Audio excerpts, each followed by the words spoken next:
Deputy Prime Minister Teo Chee Hean has hailed the good bilateral ties between Singapore and China.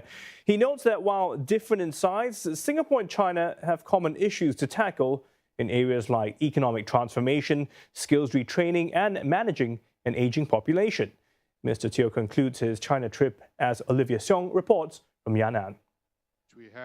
Which are facing China. Covering multiple provinces and cities, Singapore Deputy Prime Minister Teo Chee Hean said his 6-day trip to China was a good opportunity to meet old friends, build new relationships, and look for new cooperation opportunities. One of them is a new bilateral council, which will be set up in Shanghai to broaden engagement between the two cities. Singapore and China are also looking to see how it can take the experience from current projects like the Suzhou Industrial Park to third countries.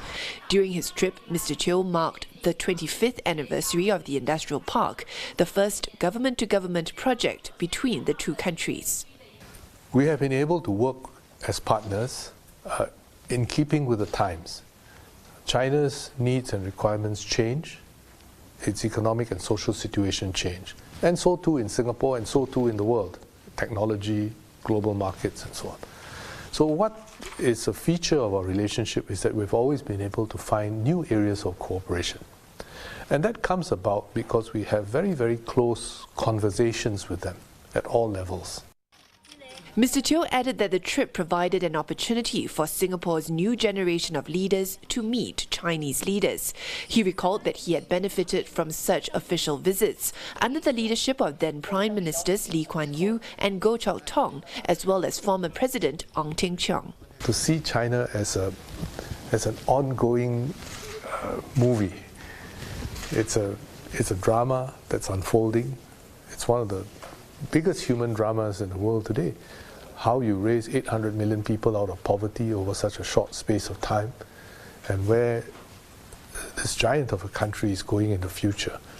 It's a great human drama, and to see it unfolding is a great opportunity.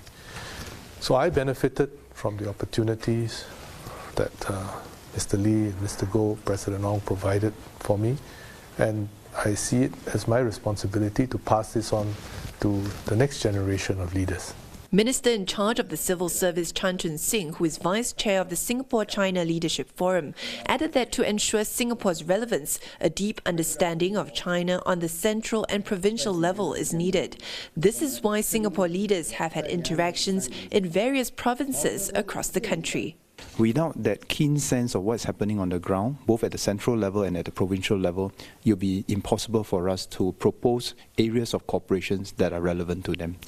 And for us to do this, we need to not only have the institutional links between respective ministries and organizations, we need to have the personal ties.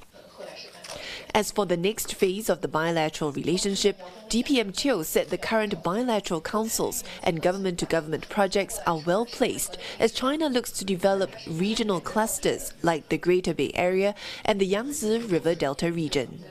Visiting sites like Yan'an, which is seen as the cradle of the Communist Party of China, has allowed Singapore leaders a deeper and more nuanced understanding of China and where it is going, allowing both sides to work more closely together, said DPM Teo. He also said while Singapore and China mark 30 years of formal relations next year, both sides have actually enjoyed 40 years of excellent ties since China's reform and opening up. Olivia Seong, CNA, Yan'an. DPM Teo also touched on the US-China trade war, saying he hopes that talks between both sides will lead to a positive outcome that will not just benefit the two economies, but also those around the world. Well, the Chinese have told us that they are close to an agreement with the US, and we hope that that eventuates. But where we are today really is a lose-lose-lose situation.